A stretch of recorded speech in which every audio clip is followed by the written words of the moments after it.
This episode is brought to you by Shopify. Upgrade your business with Shopify, home of the #1 checkout on the planet. Shop Pay boosts conversions up to 50%, meaning fewer carts going abandoned and more sales going cha-ching. So if you're into growing your business, get a commerce platform that's ready to sell wherever your customers are. Visit shopify.com to upgrade your selling today.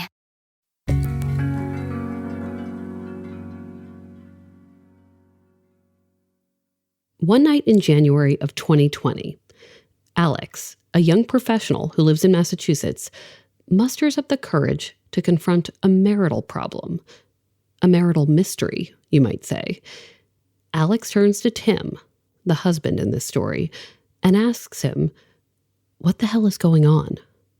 I finally said, if I didn't know you better, I would think you had a drug problem. I don't understand where your money goes. And he left the room and he came back in like 5 or 10 minutes later, looking kind of white as a ghost, face fallen. And I was like, oh no, what has happened here? What had happened? Well, it's a long story. A story about love, money, trust, and whether a relationship, even a strong one, can survive a certain kind of infidelity. He kind of did the, like, I have to tell you something. And I didn't know what he was going to say at that point. From the Boston Globe and PRX, this is Love Letters. I'm Meredith Goldstein.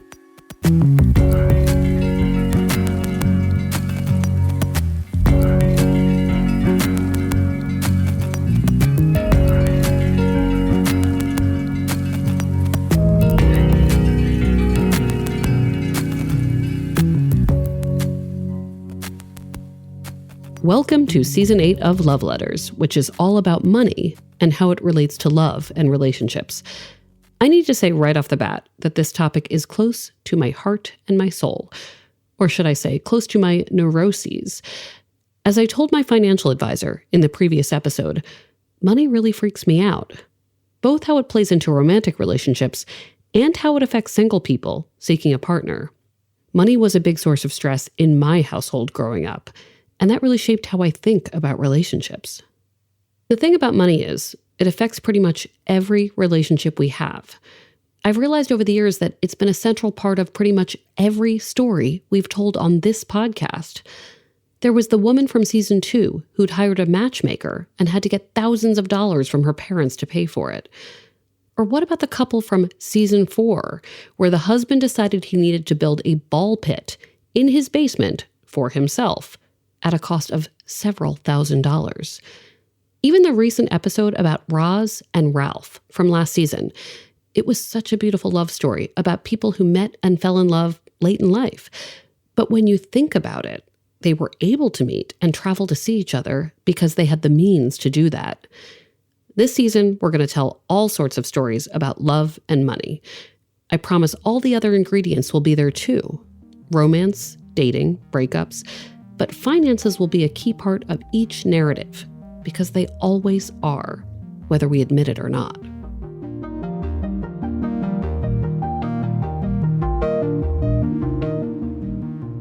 We're going to start with the story of Alex, who you heard from at the start of the episode. I should note here that the names Alex and Tim, the main characters in today's story, are both pseudonyms. Hi, I'm Alex. I'm 36 years old. I am a technical support engineer from southeastern Massachusetts, and my pronouns are they, them.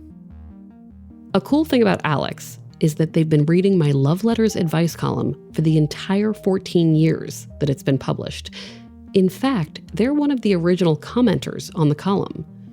Alex, like many readers, would weigh in on the letter writer's problem, sometimes agreeing with my advice, sometimes not. Back then, before the column became a bit more national, and before it became a podcast, a lot of those commenters were local to the Boston area. It almost became a hobby that I would read love letters every day and comment with my opinions, and met a bunch of people through that, including you, Meredith, but also a number of people that started going out to get dinner together or do karaoke or things like that.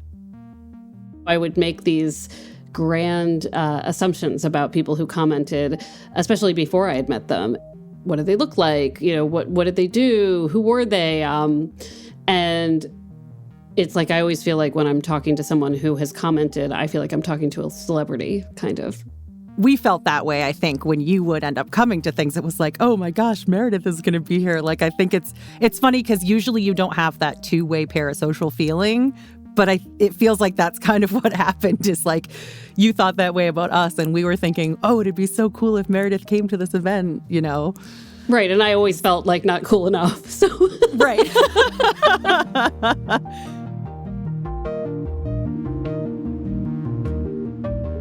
So Alex had grown up in Massachusetts, in a middle-class household, in a family with clear priorities.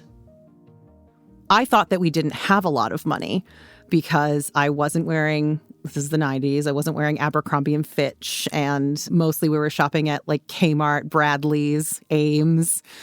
And what I only realized when I was older is it was because all of the money was going to our extracurriculars. We rode horses, we did dance classes, voice lessons, all of those kinds of things. So it was summer camp in the summers. It was experiential stuff that the money was going to.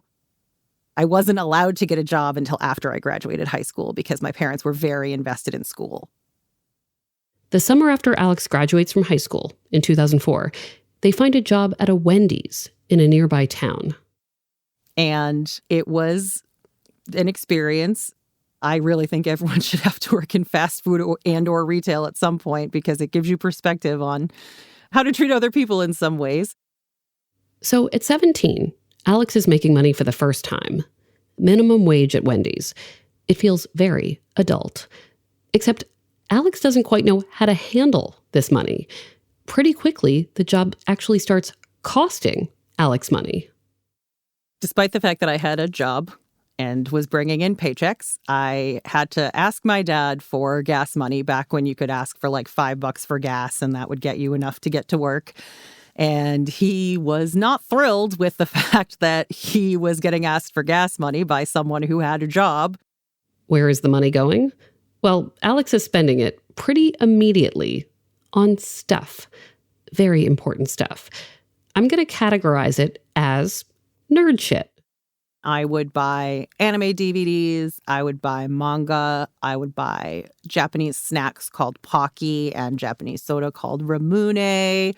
I bought plushies of the characters from the shows that I liked. Everything was very anime at that time. I just want to make it very clear that I feel entitled to call this stuff nerd shit because I also love and need nerd shit. I too have spent a fair amount of money on it. My nerd shit is like Twilight collectibles and Batman dolls. I have a David Bowie action figure from the movie Labyrinth that talks. I have a bunch of Baby Yoda figurines in my house. His real name is Grogu, by the way, not Baby Yoda. The point is, I say nerd shit with genuine affection. But Alex's dad, not such a fan of spending money on nerd shit. He started taking my paychecks and said, here's what we're going to do. I'm taking this much for your phone bill, and we're putting this much every check into a savings account, because I really had no concept of the value of money at all or how to save it because I had never had any. He wrote a contract. We had an actual written out contract of what he was going to do with my paychecks. And I only had some little amount that I could, use as that play money anymore.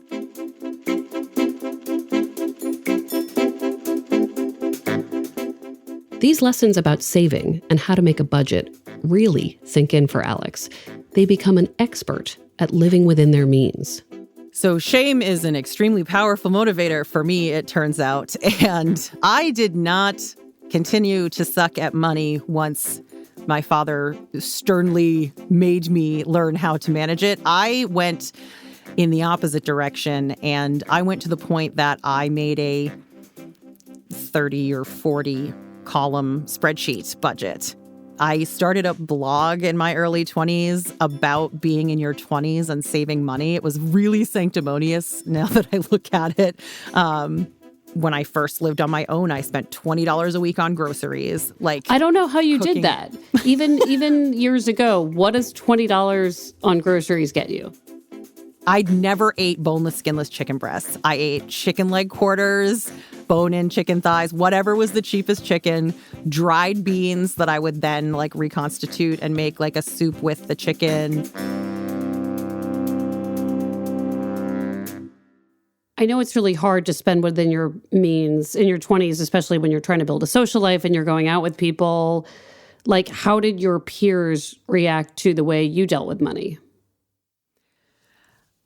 Probably with some side eyes occasionally, because I was that person who would say, well, no, I ate this sandwich and I had a water, so I'm paying for that part of the bill.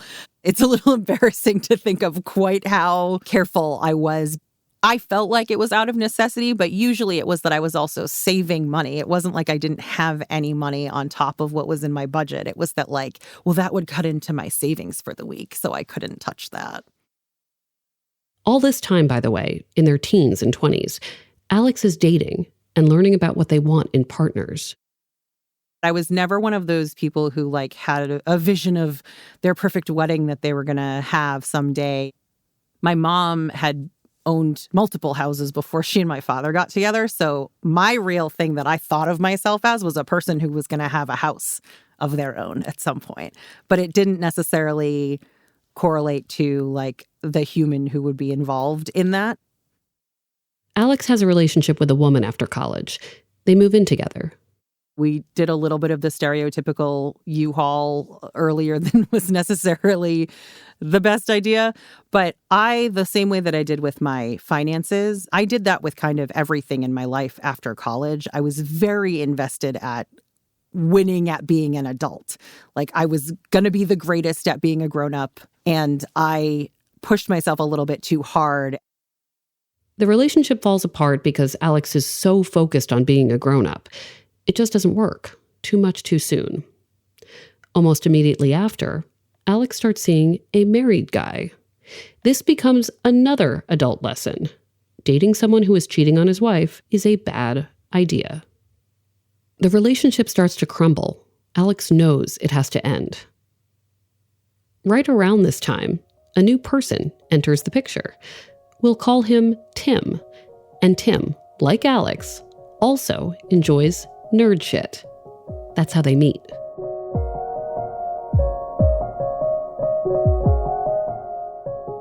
I met him at a live-action role-playing game.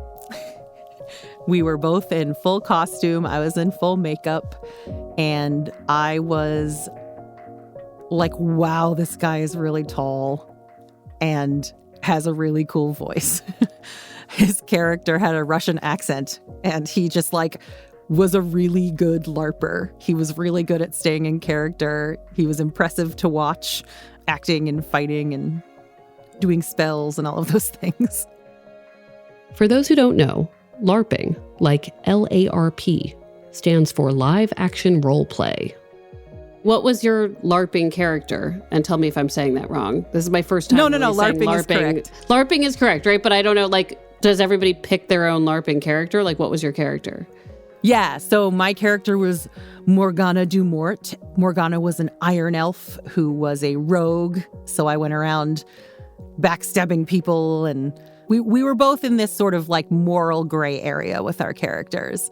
But Morgana was Morgana, a pain in the ass. Morgana, who has conquered finances. Yeah. Morgana with a spreadsheet.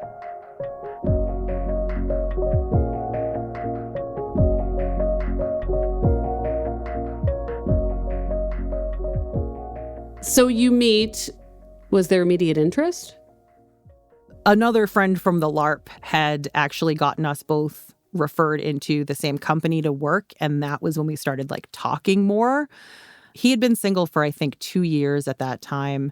I think I was kind of trying to like, hey, you should get yourself back out there. Like, you're cute and you're talented and you're cool. And I'm sure that there are people out there who'd be interested. And he said, you know, I don't really hook up with people that I'm not in a relationship with. And I said, if I was single, I would try to break you of that. Actually, no. If I was single, I would be trying to date you. Alex and the married guy break up. And then Alex and Tim start dating. But Tim tells Alex he doesn't want to be a rebound. Tim really wants them to take their time so they don't screw this up. He was like, I can see this going places, and I don't want it to be that you're just using me as a fling after this relationship you were in for 2 years. So Alex and Tim take it a little slowly at first. They try, at least. They officially start dating July of 2012. It was pretty quick that we got pretty serious, and he actually moved into my apartment in October 2012. So it was not very long between starting to date and moving in. So I might just have U-Haul tendencies regardless, but we figured out pretty quickly that we were very compatible. A few months after Tim moves in, Alex buys a house. This had always been the plan, coupled or not. Alex's mom had set the example, and all that savings had been partly for this.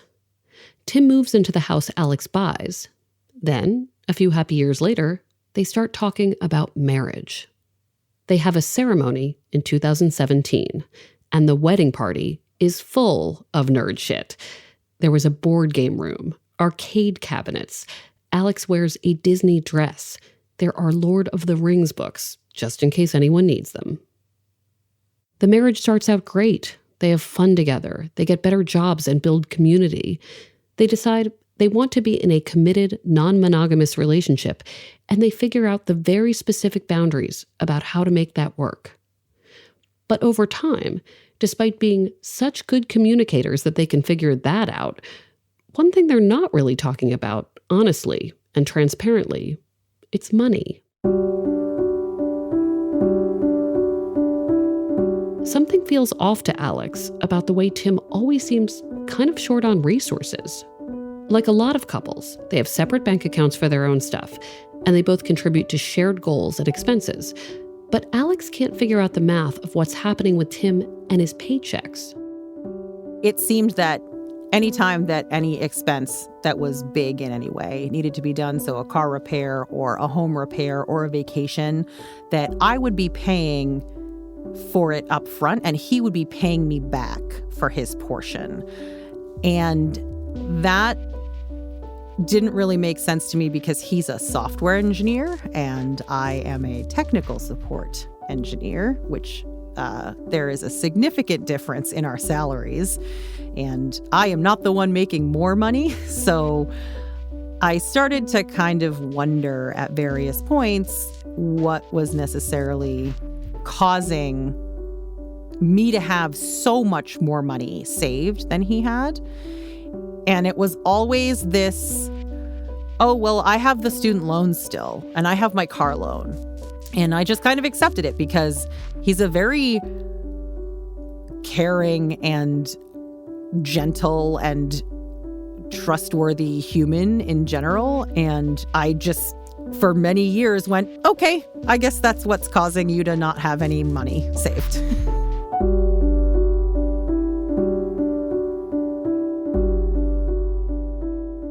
I think on some level, Alex also knows they were unusually careful with money.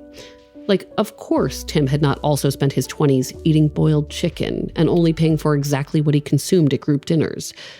But it continues to be weird. Alex feels like Tim is hiding something. So one night, Alex finds the courage and just asks.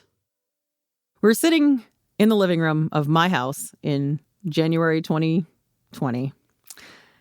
And we were talking. I don't remember if it was thinking about buying another house or vacations or what it was, but it was the same conversation we'd had a number of times, not knowing why he didn't have any money saved. This is when Alex says, Tim, if I didn't know better, I'd wonder if you had a drug or gambling problem. Like, what is going on? Tim leaves the room, walks to the kitchen, and starts pacing. He stays in there for several minutes, and when he comes back, he looks stricken. I didn't have some expectation of what the revelation was going to be here. I really was completely in the dark on it. And he said that he had an awful lot more debt than he had told me that he had, to the tune of like $33,000 of credit card debt. For Alex, who still writes down every tiny expense on their trusty spreadsheet, this is bad.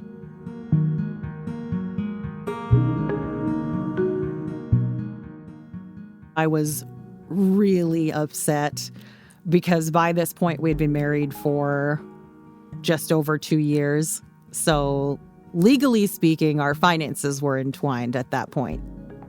I was upset because I did not think of him as the kind of person who could have lied to me, especially on an ongoing basis like that, where the lie continued for as long as it continued for.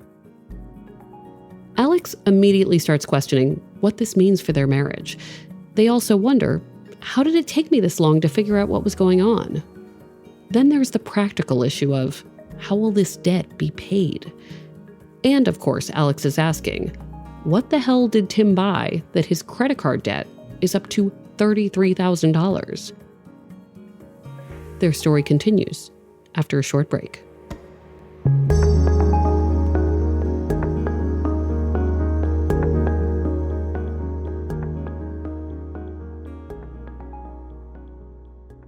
Here at Life Kit, NPR's self-help podcast, we love the idea of helping you make meaningful lifestyle changes. Our policy, don't be too punishing on yourself or too grand in your goals, which is why we've got shows on how to help you make little nudges to your behavior and create habits that stick. Join Life Kit to get the tools you need. Listen to the Life Kit podcast from NPR.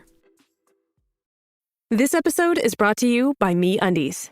While MeUndies can't totally help your love life this Valentine's Day, they can offer you insanely comfy undies and loungewear to buy or gift. MeUndies has so many awesome Valentine's Day prints and styles. Plus, you can match with your partner, friends, or even your pets. This Valentine's Day, give the gift that'll keep them thinking of you and score huge site-wide savings at MeUndies.com/Spotify. That's MeUndies.com/Spotify. MeUndies. Comfort from the outside in. Okay, we're back. So for those keeping track, we're at $33,000 in credit card debt. That's what Tim has been keeping from Alex, the big financial secret. Alex is desperate to know how this could have happened. But before we get to how this plays out, let me rewind for a quick beat. Not long after Alex and Tim started dating seriously, Tim actually told Alex that he had some credit card debt. Tim had been laid off, he had expenses that had added up over time, and he said he hadn't yet wiped the bill clean. Understandable. Back then, Alex, the super saver, offered to help. Alex figures they're getting serious as a couple, so why not fix the problem? I loaned him somewhere in the neighborhood of $1,000 because I knew he had some credit card debt. And I asked him how much, and I loaned him that amount, and he paid it back, and that was supposed to be that. That was about $1,000.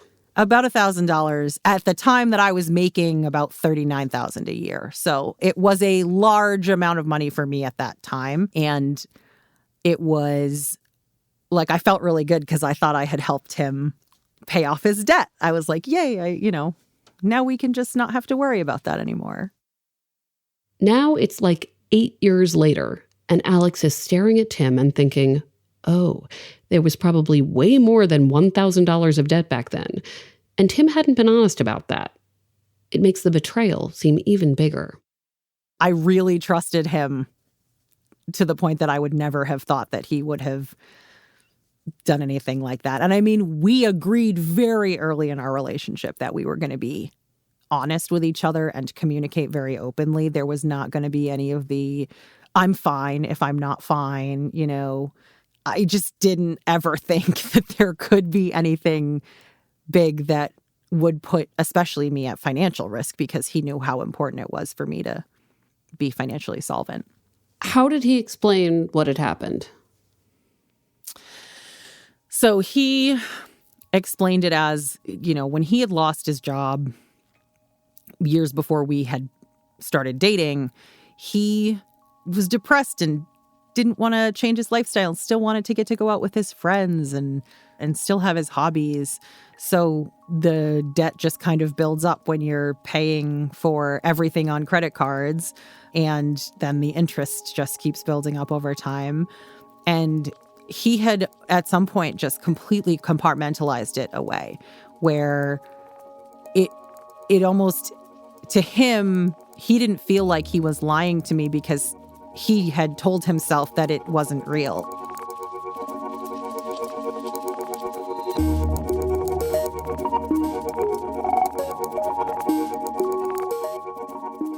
I had a hard time understanding that, but plenty of people have explained to me that that is a thing that happens. Oh, it's a thing. Yeah.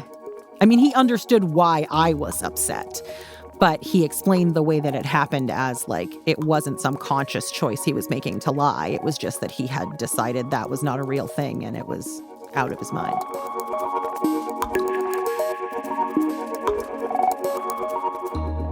And I said, in explaining why I was so angry, this debt is on me. If you died tomorrow, I would have to pay all of that money back. And he said, well, I have life insurance through work that would pay out a year of my salary, which is way more than that. And I was like, okay, but that doesn't make it okay. Can you tell me what happens next? Like, immediately next?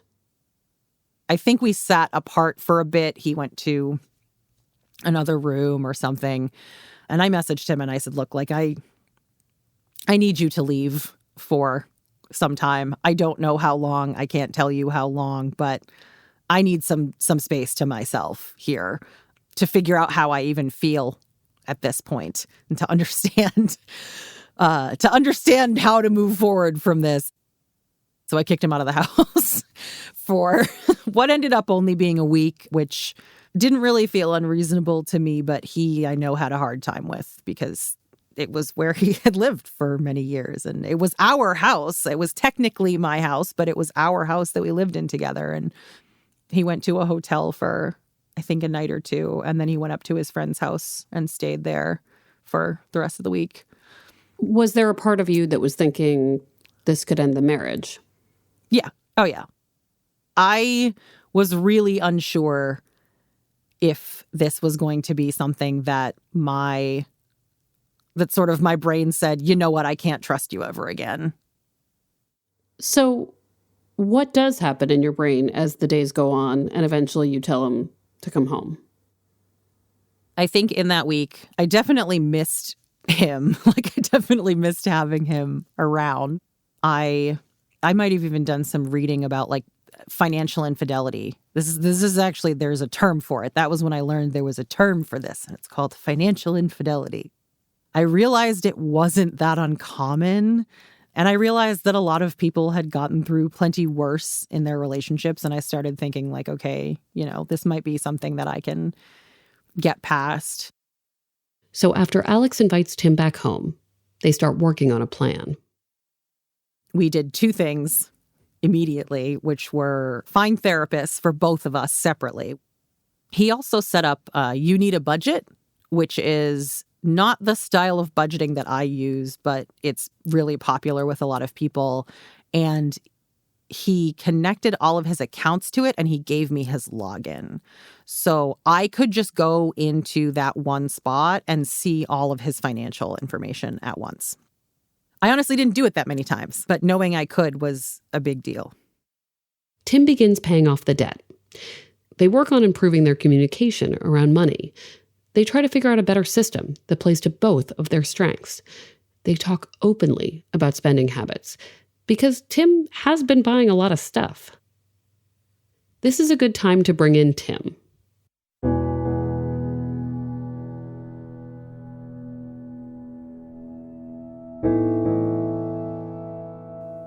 To start, I asked him how this happened, how getting a $1,000 loan from Alex to pay off credit cards early in the relationship winds up being $33,000 of secret debt less than a decade later. The answer is basically, as the old saying goes, you go into miserable credit card debt very gradually and then all at once. I had a few moments over the course of our relationship where I was like, this is it. This is going to be the year where I really get my life on track and my spending is under control and I save up money and I pay off that debt that I don't like to think about or that I don't even remember exists if I'm not thinking about it.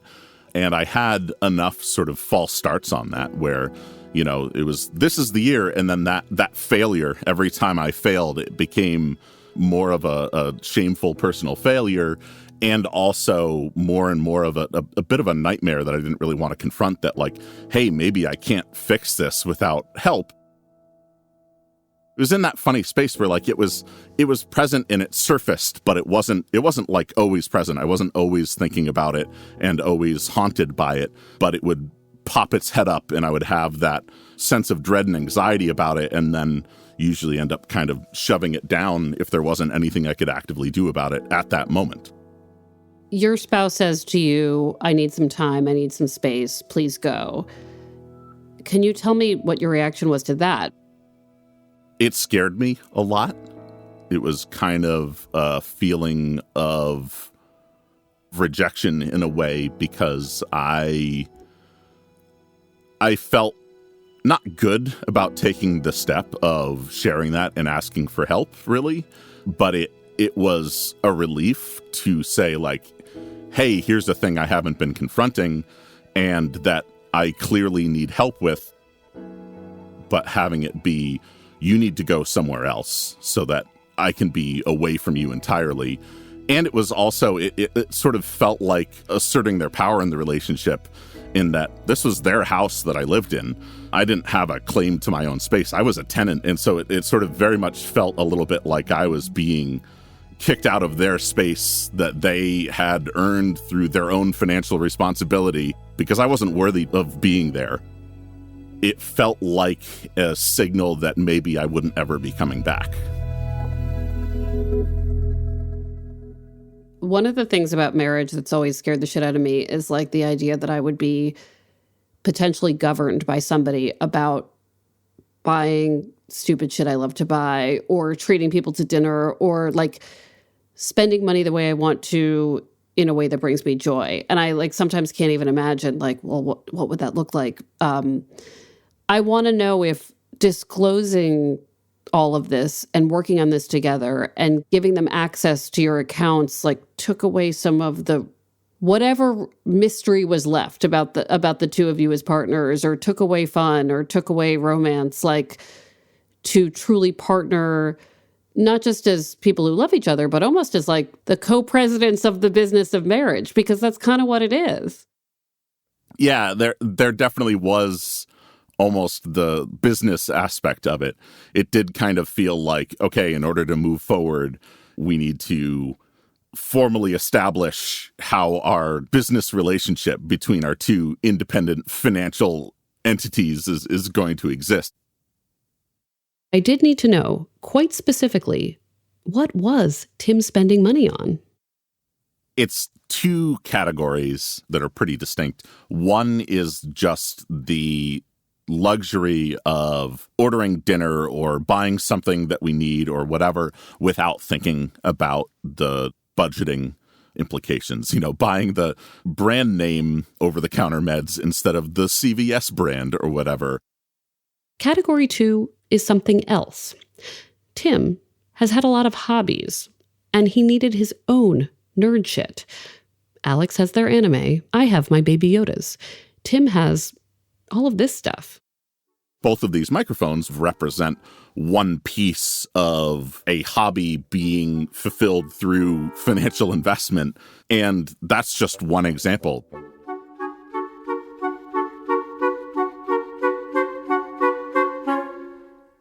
I built a modular synthesizer. I got really into enthusiast-level flashlights that required special battery chargers and batteries, and that I could modify the firmware on. I got really into a project where I was building open source software for a MIDI controller to control the volumes on my gaming computer. And I also got really into microcontrollers and bought a bunch of stuff so that I could go solder them. This was LARPing too. This was all of the paraphernalia for LARPing. It's very expensive because it's niche. I mean, we're talking very fancy looking foam safe weapons that don't look like a baseball bat with foam on it.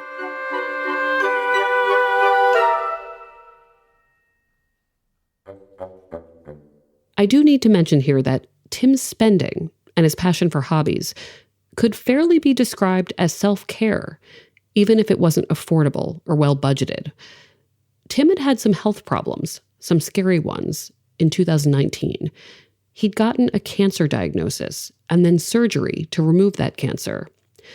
Things are okay now, but he says he went in extra on some of these hobbies and related expenses when he needed to feel good.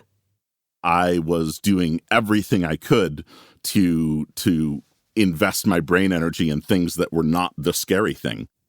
I don't want to make it out to be that like I only spent money irresponsibly when I was stressed out by other things. It was also when I was really excited about things. If I had it all to do over again, obviously I would try to make better decisions earlier. But given the same circumstances, I would hesitate less to share fully the things that I wasn't even wanting to face myself. In 2020, after the big conflict and recovery, Tim is able to pay off his credit card debt. In fact, it only takes him about 6 months. Part of that comes with the privilege of remaining employed and home. 2 months after the debt is paid, Alex and Tim buy a bigger house together with a new understanding of how everything works. They now live there with all of their wonderful nerd shit and new hobbies and new trust. Tim credits Alex for this.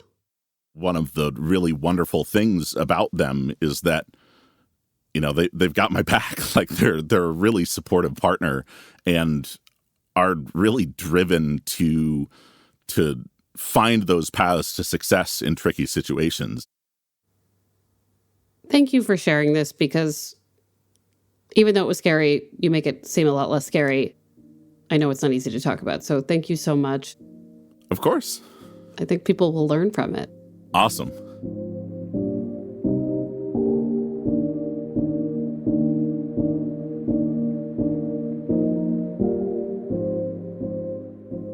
Alex, meanwhile, says they work hard to manage finances without becoming the boss of Tim. The two of them are supposed to be partners, so that's the goal. I wonder, you have this dynamic with your dad that goes back to childhood, and I wonder, how do you stop yourself from becoming that person with your spouse?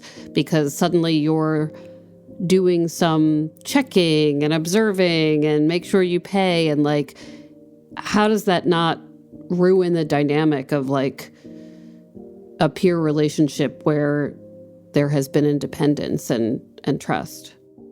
I kind of refused to let it be something that I put a schedule on, that I was going to be really over his shoulder all the time. But I did have some of that kind of parental voice for a bit, I think. I do think that for a while I was probably, controlling is a heavy word, but checking in more often, and honestly, making some bitter, snipey jokes about it, because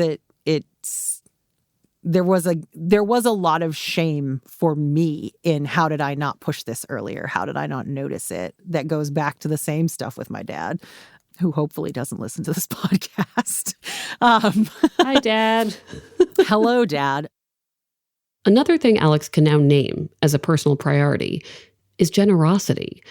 The minute they started making more money, Alex began buying dinners for others, giving instead of just saving. Not every time, but sometimes. They still use the very same spreadsheet they invented after high school, but they give. Once I started having more money, I remembered the times that people had supported me when I wasn't making a lot. I was in a wedding where we went to look at bridesmaids' dresses, and I didn't realize that was the day you also paid for them. And I couldn't. That was back in the early smartphone days, and I was frantically trying to open my spreadsheet budget going, oh my God, I won't be able to make rent this month if I buy this today. And the bride's mother bought me the dress and the shoes and the purse and everything. I remembered those kinds of things that people had done for me, and I wanted to, as much as I could, make things easier for other people in that way. So I very much became we all go out after a show and I pick up the tab and quietly pull the waitress aside and, pass over my credit card. As for Alex and Tim, I really wanted to know, what has all of this meant for their marriage? This is a cheesy ass question, so get ready, but has this made you stronger as a partnership? I honestly think it probably did make us stronger because it did take a lot of work to get past, feeling like I had been really betrayed. And he did put in a lot of work himself as well to get his spending patterns under control, and still does. Like, we still both have therapists, Like, that was one of the first things my therapist asked me about when I talked to her was like, do you still want to be married to him? And I was like, I think I do. Like, it wasn't when we initially had the conversation and it all came out. I'm not sure if that was the answer, but thinking about it and deciding that, yeah, like that is something that I want. It makes you think about why you are in a relationship with that person and do you want to fight for it? And we decided that we did. Thanks, Alex, for telling your story. Of course. Thank you for having me.